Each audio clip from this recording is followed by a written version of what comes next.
हुकूमत तो बिल्कुल फ्लैट लेटी हुई है ट्रंप के आगे। शहबाज शरीफ साहब यूं बिल्कुल फ्लैट लेटे हैं ट्रंप साहब के आगे कि आए हजूर मेरे ऊपर चले, मैं तो आपका गुलाम, मैं आपको पीस नोबेल पीस प्राइज भी दूंगा, मैं बार बार कहूँगा आई सल्यूट यू। तो जो इस्लाम में जो बेसिक कलमा है वो दूसरा है और वो हिफायत कलमा है, वो शहबाज शरीफ को नहीं आता होगा। मुझे नहीं लगता कि सीज़ फायर होगा।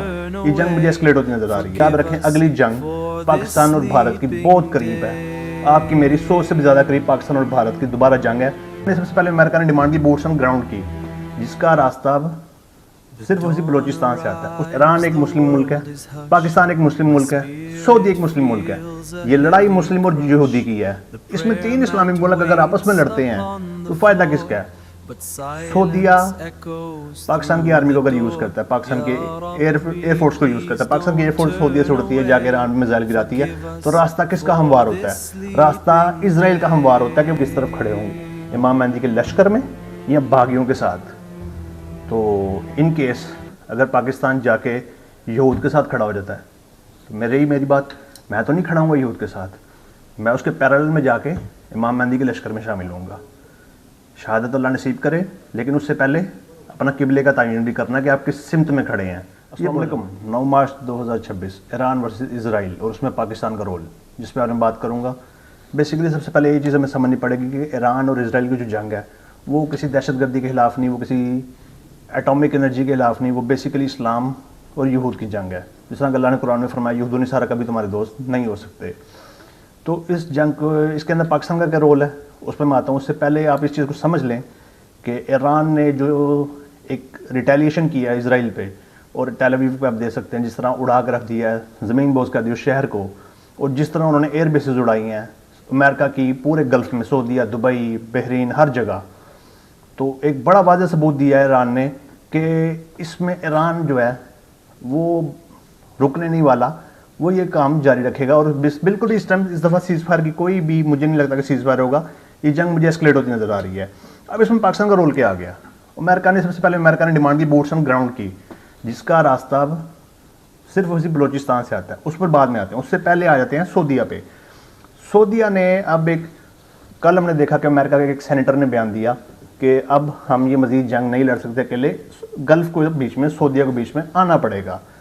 तो मुझे बड़ा यकीन था कि हमारे मुसलमान आपस में नहीं लड़ेंगे, लेकिन सऊदीया ने कल ही धमकी लगा दी ईरान को कि अब अगर आपकी तरफ से कोई भी हमारे अमेरिकन एयरबेस पे हमला हुआ तो हम आपको जवाब देने का हक रखते हैं।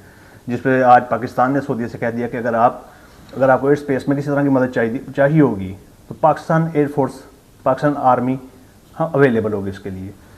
समझने की चीज़ क्या है इसमें? बेसिकली ईरान एक मुस्लिम मुल्क है, पाकिस्तान एक मुस्लिम मुल्क है, सऊदी एक मुस्लिम मुल्क है। ये लड़ाई मुस्लिम और यहूदी की है। इसमें तीन इस्लामिक मुल्क अगर आपस में लड़ते हैं तो फ़ायदा किसका है? सऊदीया पाकिस्तान की आर्मी को अगर यूज़ करता है, पाकिस्तान के एयरफोर्स को यूज़ करता है, पाकिस्तान की एयरफोर्स सऊदीया से उड़ती है, जाके ईरान में मिसाइल गिराती है, तो रास्ता किसका हमवार होता है? रास्ता इजराइल का हमवार होता है कि वो ईजिली आ सकती है और आके वो आराम से इसको सऊदीया के बाद पहले ईरान को कैप्चर करेगी। ईरान के बाद अगली बारी पाकिस्तान की बूट्स ऑन ग्राउंड का मुतालबा ट्रंप साहब ऑलरेडी कर चुके हैं बलोचिस्तान से।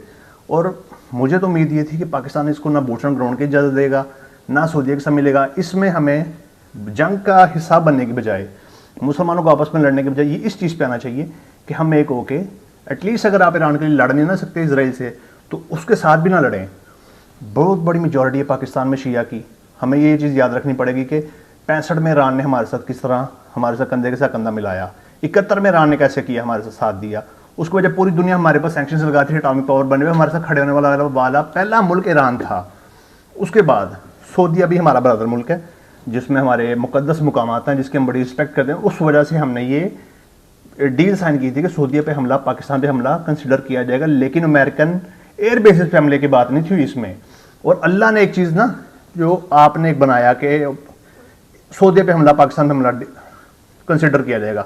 अल्लाह ने इस्लाम में एक अरसे से कह दिया कि किसी एक मुसलमान मुल्क पर हमला पूरे उम्मत मुस्लिमा पर हमला कंसिडर होता है। और अब आपका ये बोर्ड ज़्यादा इंपॉर्टेंट है, ये अल्लाह का बनाया हुआ बोर्ड ज़्यादा इंपॉर्टेंट है। उसके बाद जो गज़ा पीस बोर्ड ट्रंप साहब ने बनाया है, मुझे अब तक ये नहीं समझ रही पाकिस्तान उससे दस्तबरदार क्यों नहीं हो रहा कि अभी भी नोबेल पीस प्राइज साहब ने ट्रंप को देना है। तो ये चीज़ें समझने की ज़रूरत है। और इसमें एक बड़ी चीज़ मैं बता दूँ कि अगर तो पाकिस्तान बलोचिस्तान की सॉइल नहीं यूज़ होने देता बूट्स ऑन ग्राउंड के लिए, तो याद रखें अगली जंग पाकिस्तान और भारत की बहुत करीब है, आपकी मेरी सोच से भी ज़्यादा करीब पाकिस्तान और भारत की दोबारा जंग है। एक फॉल्स फ्लैग ऑपरेशन किया जाएगा इसराइल की तरफ से या अमेरिका की तरफ से स्टेज सेट करने के लिए, नेटो को इकट्ठा करने के लिए। जब ये सारी फोर्सेस इकट्ठी हो जाएंगी और ये चढ़ दौड़ेंगे ईरान पे, उस दौरान पाकिस्तान और भारत की जंग भी बड़े लेवल पे होगी। और ये पहले की तरह 2 दिन या 1 दिन की जंग नहीं होगी। ना इस दफ़ा को ट्रंप का फ़ोन आएगा, ना ट्रंप रुकवा सकेगा जंग।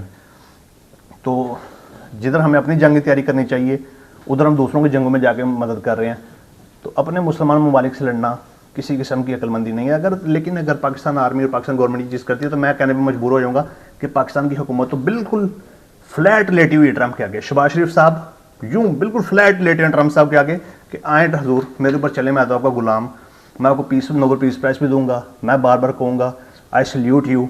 ये हमारा डमी प्राइम मिनिस्टर जो हमें मिल गया, अल्लाह माफ़ करे। पता नहीं कि अब नॉर्मल से इंसान है शहबाज शरीफ, कोई सेंस नहीं, कोई कुछ नहीं। इस्लाम का मेरे ख्याल से बेसिक जो इस्लाम का कलमा ना एक ही है, वो जिसको हमारे पाकिस्तान के स्कूलों में दूसरा कलमा कहते हैं।